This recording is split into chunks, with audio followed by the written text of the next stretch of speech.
We have a male nurse on today's episode of 𝙒𝙑 𝘿𝙧𝙞 𝙥𝙨. Yay!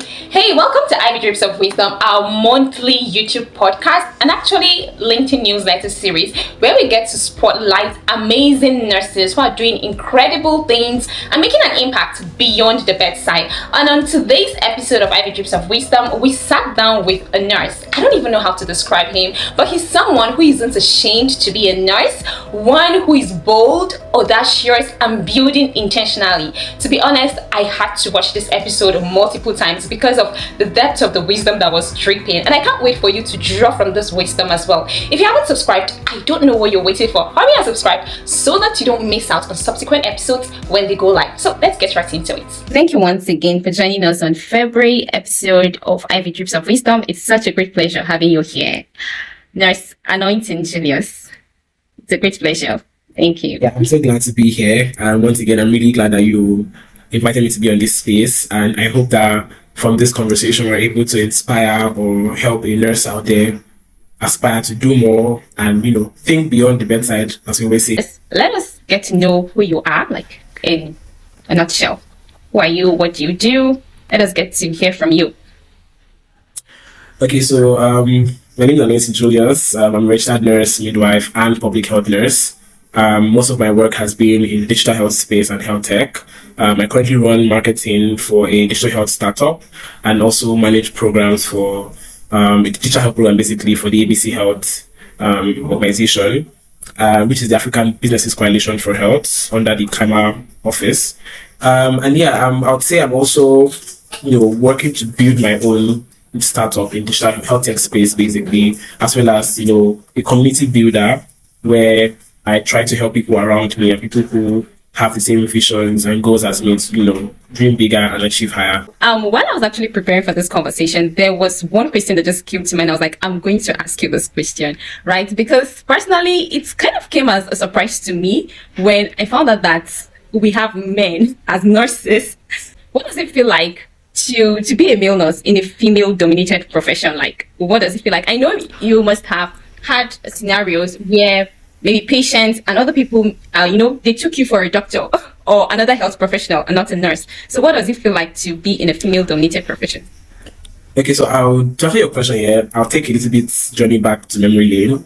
I knew I was supposed to be a nurse, right? I wanted to be in the healthcare industry, but at that time, I was told, go and study medicine. Right, and I did apply for medicine. I didn't try to get into medicine, but I didn't get in. So nursing was like the next best thing. And I was like, I'll just do this for the meantime. Once I'm done, I'll get into medical school and continue from there. But like along the line, I fell in love with nursing. But nursing was actually really fun. Then when I got to meet other nurses and see what nurses were doing, I was like, oh wow, this could be an interesting profession for me. But then even throughout my clinical rotation while I was in the uni, I had patients calling me doctor. And at first I was like, okay, I'm a nurse. Why can't it clear out in your head that men are nurses, men can be nurses? And even when I passed my midwifery exams, it was I got dragged on Twitter basically where they were like, as a guy, why are you a midwife, why are you a nurse? That you're doing that so you can get access to women's bodies, and it was just a whole lot of that. And I was like, you guys need to be more open-minded because we have a lot of male nurses doing a lot of great things. We have Dr. 𝘠𝙀 now doing a lot of great things, and I feel like we need to be more open-minded to see that they are male nurses and they are thriving, they are leading. I know a male nurse who even owns a hospital, a medical center in Nigeria, in Lagos, and he's doing so well. So yes, I have faced prejudice for being a male nurse because they don't understand. So that's why whenever somebody mistakes me or calls me a doctor, when they see what I do or look at my work like, oh, you're a doctor, I say, no, I'm a nurse. So they can actually understand that, oh, male nurses exist, and even as a male nurse, you can do a lot of great things. And then to a point, I think there's always the bias because working in a women-dominated field, I don't get to have the same issues that my female colleagues will have with the older, like what would I call it, the matrons now. So when the matron now is giving my female classmates now enough trouble, for me, like I have it easy. So there's always that, what's the word now? It's not coming to me, but I'm always aware of it, and I try to lend a voice whenever I can so that there can be fairness and not so much sexism within the industry. But yeah, it's been a very fun journey. I'm always too proud to say I'm a nurse. Like when I meet someone for the first time, even before I mention that, okay, I work in digital health space, I'll first say, oh, I'm a nurse, so that you can first understand and have it sunk into your brain that yes, male nurses do exist and they are doing a lot of great things. Sure. I agree with you actually. Like the male nurses actually see today, even online on LinkedIn and beyond, they're actually doing great work. So there's still that misconception of, okay, why are men nurses, right? Instead of them to become doctors or any other, specialty in the health profession. But thank you so much for that clarification. Can you take us back to the moment you realized your curiosity was bigger than bedside nursing? You've mentioned that you work in the digital health space, right? But when did it occur to you that, okay, I need to explore a bigger picture than what the bedside nursing gives? Okay, yeah. So I think it started from I'm very curious, but I love to ask questions. I love to know, okay, what's happening? The thing that's happening here, what's happening in the next place? And while I was in uni, that was I think my year two or so. I started to I would go online. I would see other nurses or see from other schools doing other things. I'm like, oh, there are really other nurses everywhere. Let me go and start like reaching out to them. And that was where the power of social media. That's why social media is really powerful, right? Because it gives you access to a lot of people that you would not have to see, like you could not get to see face to face, but like it gives you access. And I started reaching out to a lot of nurses in a whole like the US, Philippines. I mentioned that even on my library, most of the books are there are from nurses from Philippines and the UK because I did not let Nigeria be a horizon for me. I started to go out more. I started to ask questions and see what other nurses are doing. So look at, okay, this is where they started from. This is where the experiences they've had. This is how they grew. This kind of project they're involved in. And I remember when I attended my first ever nursing conference. That was INR conference 2023. I remember that was like a life changing conference. I always circle back to that conference because it was a life changing conference for me. I got to see a lot of innovations or hear about a lot of things that are happening within the nursing space. I also got to meet people that having conversation with them opened my mind to a lot of things that I didn't know that was happening. I didn't know that I could do as a nurse. I didn't know that I could, even down to research, not even just even maybe tech, like down to even research, right? Like I didn't know about those sort of things, but then from that conference, I was able to learn and see that, oh, there's more to life than bedside. Yes, even when you meet your senior colleagues and everything, they will tell you, oh, that once you finish school, you're a hot cake, this is and that. When you go to hospitals, oh, yeah, there's that, but like there's a whole lot more. There are nurses who are leading businesses, there are nurses who are building unicorn products, they are doing a lot. And even down to even different specialties in nursing, as opposed to the ones we know, there are a lot more out there, and being able to be open-minded, right? That was already just drove my curiosity. I was able to meet other nurses, I got to network, and then LinkedIn also, right? LinkedIn is one place I feel like every student nurse should be on LinkedIn because you get to see what other people are doing. And not from a place of, oh, people are doing better than me, but from a place of, oh, how can I learn from these people? How can I follow them? How can I collaborate with them? How can I partner with them and also get on this journey also? And that was it for me. I met this person that was from 𝙒𝙧𝙞𝙥𝙨, and that was like 𝙒𝙑 𝘿𝙧𝙞, right? And I didn't even know about 𝙒𝙑. I didn't even know that 𝙒𝙑 existed. And I had a conversation with them, and then it's from that conversation that a lot changed for me. How I viewed things, how I saw certain, like how I viewed the world, like how I even viewed nursing, that, oh, I could do a whole lot more with my nursing degree self, even as opposed to doctors. And yeah, that really just, fueled my curiosity to think and grow beyond, or think beyond the bedside, basically. Yeah.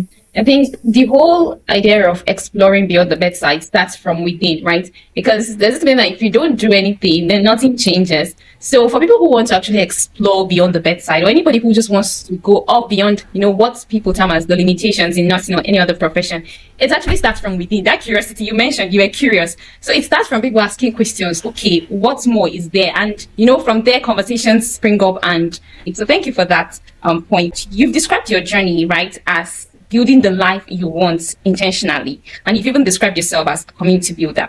So now, what mindset shift did you have to make about yourself, about success, and even ambition before you could start showing up boldly in rooms where tech, business, leadership, and, conversations were happening?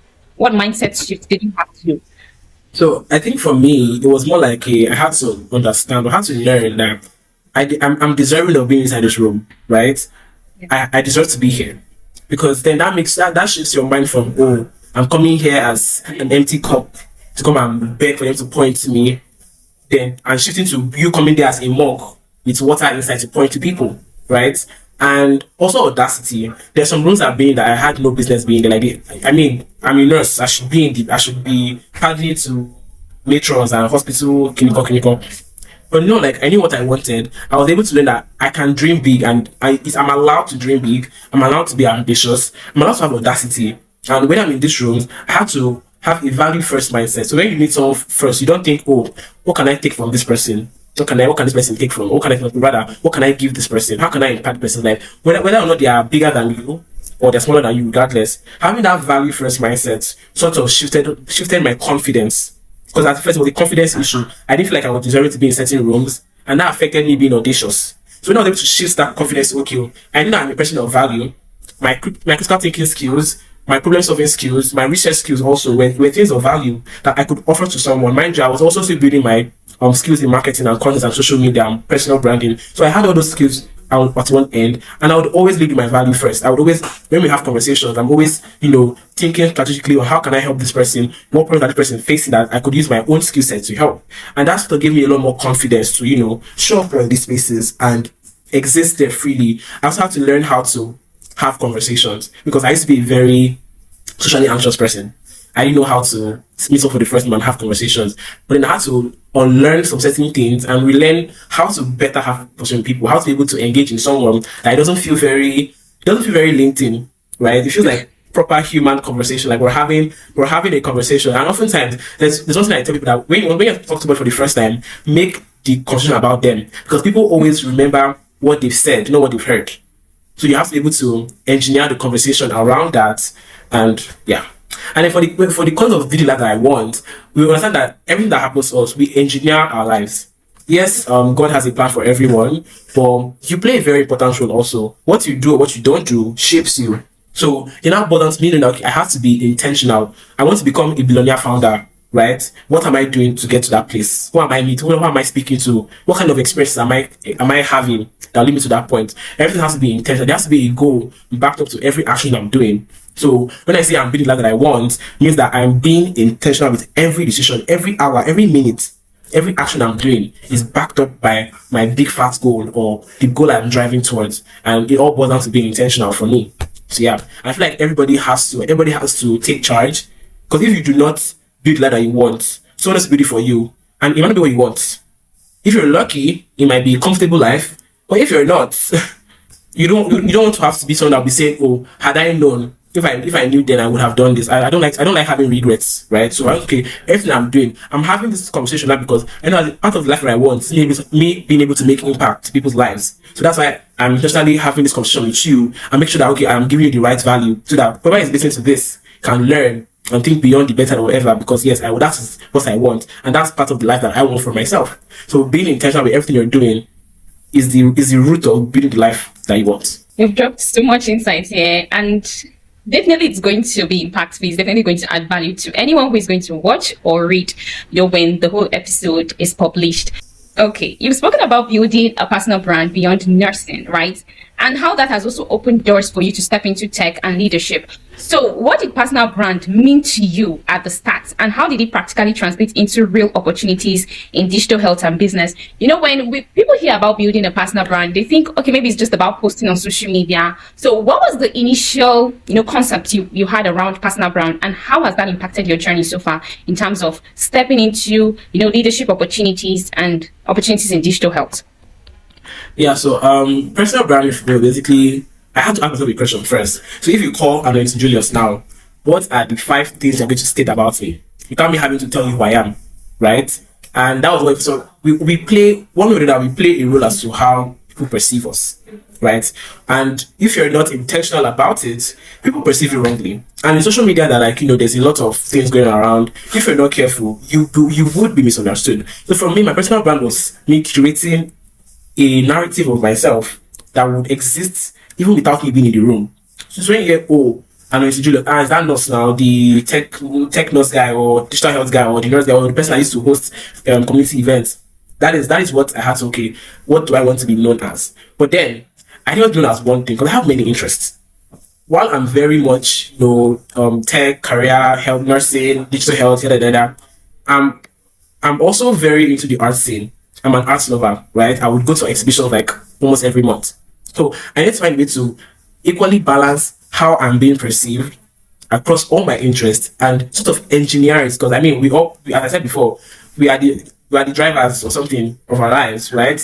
And for me, it's using social media. We have places like LinkedIn now, that I said is the number 1 platform that every young nurse should be on. LinkedIn, Twitter. If IG works for you, well, I also even have an email list where I send out emails to my network just to share nuggets of things I'm learning each day. And it goes beyond just posting, right? Because when you see it as posting, you're just like, okay, let me just go to ChatGPT now and say, okay, make a post about digital health, so it writes me a post. I take a picture of me sitting down in a boardroom and I post. That's not personal brand. It's from the kind of conversations you're having, the kind of stories you're telling, your think pieces, certain things about certain issues in your industry. What are you talking about them? How often are you talking about them? Because if you're saying talking about a certain kind of things every single time, people get to recognize you with that thing.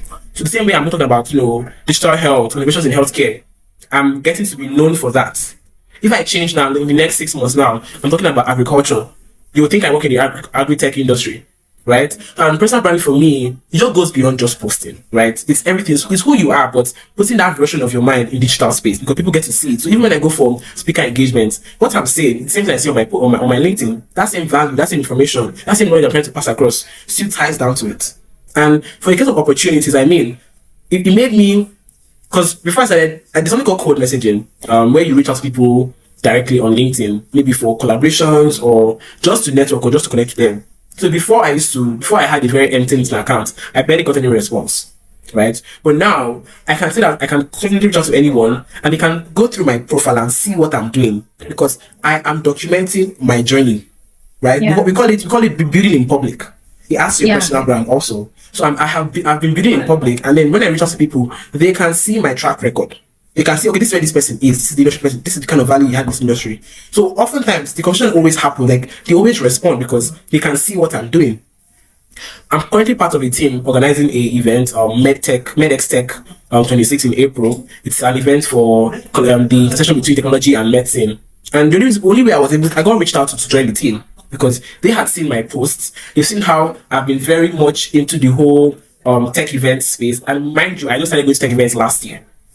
So those are the little things that when you put this out there, it adds to your persona. People get to associate you with this certain thing.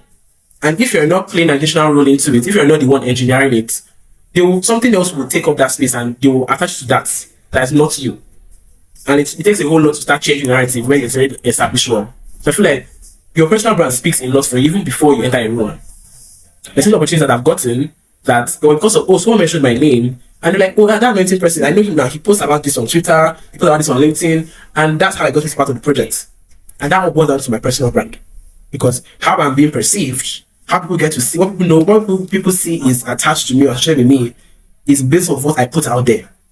So every content or everything or every information that I put out there concerning my work life, my career journey has to reflect my values, my thought process, what I want to build in the industry. And that's what builds my own personal brand. And that's what brings opportunities to me. Or when I go out to chase opportunities, it gives me the form of legitimacy that yes, I know what I'm doing, I know what I'm saying, and I have value to contribute to this. It's really, really deep. Building in public. I think this will be very, very useful, especially to those who are still feeling very, very shy or reluctant about showing up on social media. Personally, for me, I'm also this kind of person. I would prefer not to even show up on social media at all. But in this day and age, you don't want to, especially as a nurse, whether student nurse or practicing nurse, or even any other profession, right? It's not just even about the career, but there is something about what building in public does for you. Because as much as maybe, yes, you're learning and you're giving out value, you actually get something in return. It also builds your confidence at the end of this. So it's rewarding. It's actually worth it. Now, you've been vocal about uncomfortable truths, right? We all know that nursing can be very, very financially demanding, and you've spoken about it alongside other things that nurses face. Because it's like, I don't know if there's any other profession that face so much struggles as nurses. There is always something to complain about in nursing, especially in Nigeria. So how have you been able to, be vocal about it? And because we know, especially in a platform like X, you would definitely get people talking back at you. So how have you been able to handle that? So I think for me, I've always been a very opinionated person and I'm very stubborn. So once I say my mind, I say my mind. You cannot do me anything, right? But when I bring light to certain issues, I don't come from a place of, oh, we have this issue. That's just it, right? Let's all gather and complain.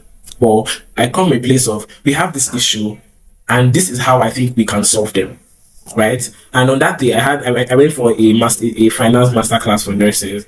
At first, I assumed that in that room, we would have a lot of young people. And I bet you, I wasn't really, only two guys that were there. And then the other guy that was there was like really old, because he was an older man, the older nurse. And then the other people that were in the room were older nurses. And I was like, is it that young people are not interested in about finance and personal finance, especially when we are entering into a very bad economy? The economy our parents met, but it wasn't as bad as ours. Inflation is like crazy. And nursing salary does not match up inflation rates, living expenses, especially if you're living in Lagos, living expenses and the rest. So it's like we need to learn how to be able to, so while we're fighting for the government to give a better pay, how can we fully maximize the little ones we have and be on our wealth building journey? And I made a video about it on TikTok, on LinkedIn, and then that was when this particular set of nurses were like, oh, I don't have to say that. I'm even me myself that I'm saying that I'm also poor too. But then it kind of just boils down to like a poverty mindset, and a closed mindset also, right? Because when we talk about these issues, we talk about from a place of, okay, this is what we can do better. Because I also listen, okay, we need to include more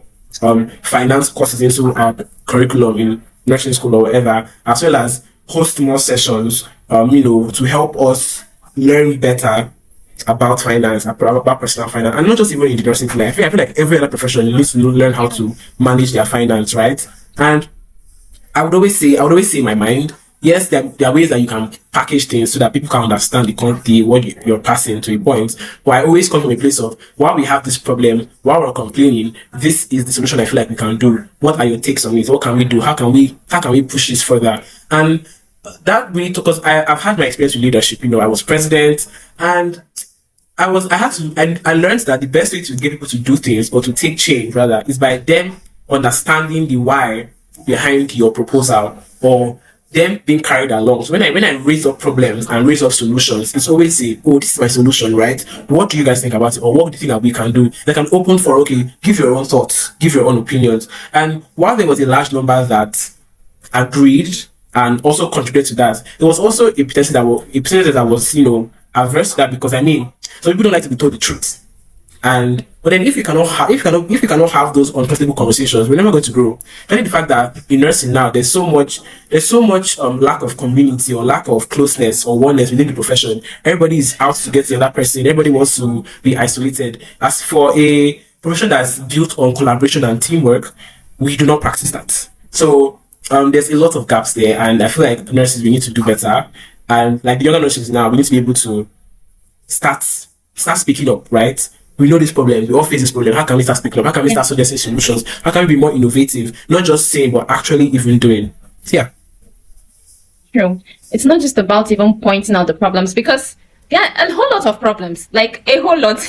The ones that are already existing with the ones that are actually even going to come up, but there is so much problems. But then what is the way forward, right? Instead of just pinpointing the problem and saying it out loud, what are the possible solutions? How can people rub minds and think of a way out? You actually graduated with a first-class degree while building your brand publicly and expanding your network. So how did you balance academic excellence with career exploration? And what would you say to nurses who feel they must choose one? So I think for the first part here is understanding yourself. So I tell my friends that if you really have a deep understanding of how your brain works, because I'm someone who has very short attention span, how I assimilate is very different. But I knew myself, right? So when I would see my friends that would go for overnight class, I'll be overnight studying. I don't go for overnight study. I don't do that. I'm most likely sleeping, right? And I had to, I know how, and I'm a very slow learner, funny enough. So I understood how my brain works. What I did was, at the beginning of semester, that's when I started my reading. So I will not have a bulk of work to do. I'll take it bit by bit. I'm building residual knowledge, right? And then when it gets to exam period, I'm just revising rather than studying, rather than reading. And then time management also. Your time is your greatest asset. So I was able to really put my time into boxes. Okay, this is the time for this is the time for this, and I stuck to it, right? And this helps me be able to do other projects, because at the point I had to leave. I was staying on campus, so I had to leave campus because I had to work that required me to go out a lot. I had to juggle it. Right. I was also a writer for a UK magazine, and the timing was the pressure was a lot, but I was able to juggle it because I knew, I had time for this, I had time for that. I was able to manage my time, and I did not base my productivity based on someone else. So when I saw my friends, going for overnight, I didn't feel any, because I know if I go there, I won't be productive. But I know 6, 7 a.m. in the morning, my brain is at it's a peak assimilation point. That's when I'm studying, and then I could now do other things and really manage my time. So time management was one of my key. I feel like everybody needs to understand that when you understand yourself, understand how your brain works, you're able to use that to plan your time. I know when my peak periods are. Once like 9 p.m. now, my brain shut down. I don't do any high taxing work. I also habit stack. So there's some things I do every day that are low brain consuming. So I'm able to now stack up something that is more brain consuming on that, so that I'm able to meet up my daily KPIs or my daily tasks I'm meant to do. And I also reduce my things to daily goals, right? So if I say, I want to cover this course by before the end of this month or something, I'll be okay, every day I'm reading one chapter, I'm reading one page, I'm reading one item from this course. So as I'm able to break that into pieces, it helps me assimilate little bits of information that by the time I build up together, it's a whole full book already. So when I get to an example, it's residual knowledge. And that's the thing about nursing. You cannot read. You have to accumulate residual knowledge. Because when you're writing a counseling exam now, it's things from year 2 they'll be asking you. In my counseling exam, they were asking us about use of computer, and that was like year 1. So it's just, residual knowledge and learning how to manage my time. I'm able to just put that all together, as well as, I also had my leadership position because I was also president, and I was very actively involved in things in school and also outside school. And that helps me also build my personal brand, because I was able to meet a lot of people and grow my network. So, but it all boiled down to, time management, learn how to manage my time based on the fact that I understood how my brain works, or how my own body works. So yeah. Okay, thank you so much. The point that stood out the most was knowing yourself, understanding your strengths, your limits, your weaknesses. And this is not just, useful to just students, but, other career professionals, whether early or mid or late.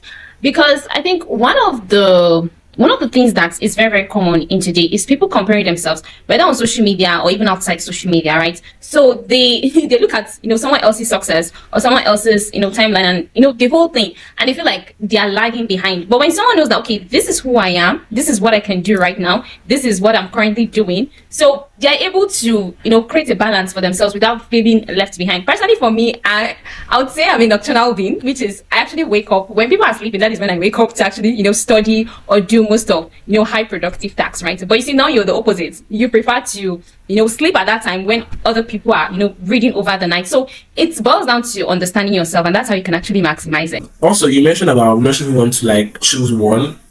You're not meant to niche down yet. I feel like niching, yes, we always say master of all is some sort of none, but there's another part of that statement that people don't always talk about, right? So I'll say that you can do a lot of things. I was involved in it. Yes, they could all tally back to healthcare, but I was also still involved in a lot of things. Even now, saying most of the work I do now is already living healthcare even. But you can be involved in a lot of things, but I'm not able to plan your time so that it is not clashing the other, and then know your strengths. Recently, I had to take a break from some project because it was affecting my primary job and some other things. I had to my brain now allows me to do just these 3 things. Let me stick to that first. The rest I can either take a pause or I can delegate or something. But yeah. But choosing one thing, no, you don't have to choose one thing. No, you can, as long as your interests are wired, you can involve yourself in that. But then don't let that now affect you from your primary goal of where you're heading to. So many nurses who are listening to this episode or reading, right, when they get to read it, so they may feel like, okay, I'm limited, I'm underpaid, I'm unsure of what's next, right? So if you could leave them with one honest message about evolving beyond the bedside, whether it's going into tech, into business, into leadership, or so many parts, what would you want them to remember as they proceed into 2026, when the second month of 2026 is still not too late to actually, re-strategize, plan your year? So what message would you, let a nurse know about evolving beyond the bedside? Okay, so I think first is that nothing is impossible, right? As long as there's someone there, or someone that exists that is living in the reality that you want, or is living or is where you want to be, that means it's attainable, right? That's one thing. So that allows you to sit down, have a plan. Okay, this is where I want to get to. For me now, I said, okay, I want to become a health tech founder that's going to be a unicorn. That is my big goal. You can have your own big goal also. There are people who are doing a lot more bigger things, even outside the tech space. Tech is not just everything. There are a lot of things you can do, right? So have this big goal and then figure out, okay, what are the experiences? What are the steps I need to take to get to this place? Who do I need to meet? Who do I need to speak to? What habits do I need to change? What kind of collaborations do I need to have? And the people who are really living in that reality, what journey do you go through? Right? So when you study this, when you ask these questions, when you have an open mind to think beyond that, you're able to now form a roadmap for yourself. right? Then after forming a roadmap, you have to break it down to daily steps. So today now, I want to become a health tech founder. What am I doing every single day that will get me to that point? What habits, what excuses should I stop giving myself? What things should I try to reinforce on in my own life that will get me to that point? Still for the fact that nothing is impossible. As long as there's someone who is living that reality, then it's achievable. You just have to be able to allow yourself to be audacious. I think audacity and shamelessness. That's another thing to talk about, because in this world, everybody wants to seem very packaged, right? Everybody wants to seem very, oh, it seems like you're doing well for yourself, even when you are going through a lot. Shame doesn't get you anywhere. Shame is what's stopping you from living the reality you are living. I mean, before I started posting on places like TikTok, I felt very, I'll carry camera and start talking. But for like the past 3 months, I've been creating content and I've seen growth.